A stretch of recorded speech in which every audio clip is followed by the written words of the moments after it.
Hello guys and welcome back to the channel. This is episode 2 of Castle Hill Park, and today I'm going to be setting out the foundations for what is going to be our transport network. So very basic, very British, very low budget park. We're going to have one bus stop. And I know what some of you are thinking, oh okay, well that's easy. Well, yes and no, because I still need to style it in a way that is fitting with the park itself, and I believe I do manage to do this later on in the video, so stay tuned to see how that pans out.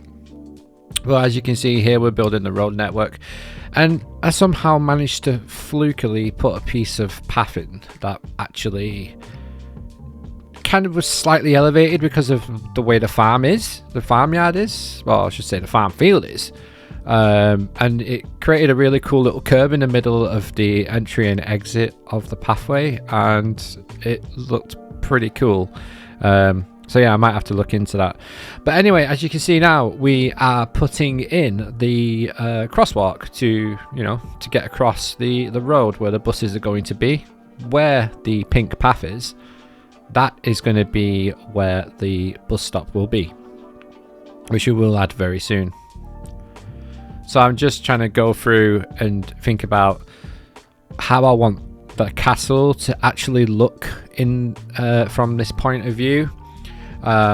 So by doing so, I started to do some light foliage around the bus stop and just kind of give myself a little bit of an idea, because all this is subject to change, but kind of a bit of an idea of what vibe I was going for.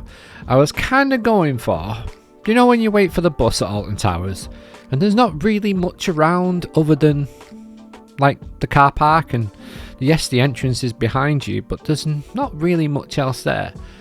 / Blackpool Pleasure Beach train station. That's the only way I can describe this little area. We put some toilets in. It's always nice to have toilets before you actually get into a park. Something which I'm always grateful for when I've travelled, and yeah, you get there and you don't actually have to go through a ticket booth to use the toilet. So I always thought, you know what, let's put one outside. Nice little tip there. Get the bushes and tilt them on the sides. Get some nice foliage, some grass coverage. And I am trying my best, guys, to not move around as much when I'm filming these time lapses. So I am very new to filming in time lapse, so just bear with me for that. So we are putting in the ropes now, the barriers for the different bus stops that are going to be available. It's going to be 2 bus stops. There's going to be a red line and a green line, and you'll see that very shortly. And I'm really happy at the end of this how it all turned out. But yeah, we're moving forward with this park, and doing this little bit at the front was just something I wanted to do before I even started getting into the park.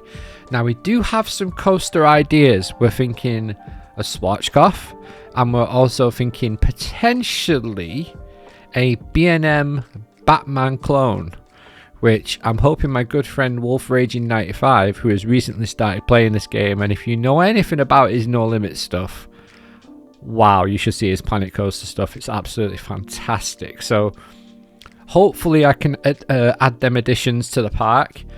Pete has made a very good Schwarzkopf, and I'm really considering using it. It's just how I'm going to use it with the story of the park. That's the only thing I've got to think of.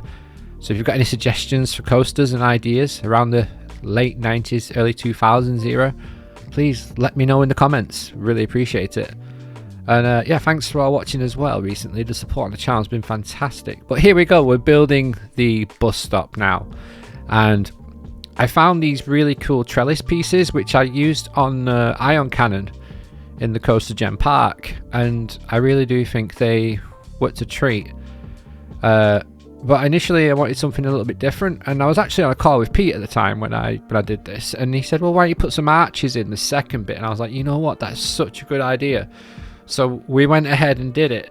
So I deleted them, added some arches, and it really gave that kind of Blackpool train station kind of vibe, you know, the one that's in the park. And I think it worked out really nicely inside that building. Looks it looks brilliant. It's one of my favourite buildings I've built, and it actually has set the tone for the rest of the park, because I do have the entranceway coming up very soon. It has something very special next to the entrance as well, something that Reginald Wickham originally had installed in the way up to his castle in the story. And the next part of the story is coming up in the next episode, and that'll be next Monday. So these episodes are going to be every Monday and every Wednesday moving forward for the foreseeable future, which I'm very excited about. I've not had a series on the channel for a very long time, probably a few years now, and it's just really nice to get my teeth stuck into something, so it's great. So again, just a quick look, and I will slow it down in just a minute and show you guys around properly. But yeah, we're starting to foliage this little area up here. I wasn't quite sure what colours to go with.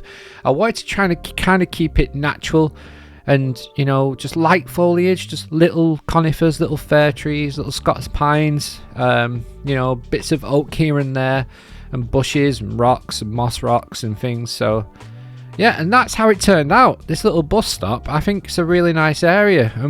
Yeah, next time we're going to be working on the entranceway into the park, and honestly, I'm really happy with how this project has turned out. So that's going to do it for this episode of Castle Hill Park. Please do hit that like button, make sure you subscribe, and yeah, follow me on my social media, links in the video description below, and I'll see you in the next one. Thanks for watching.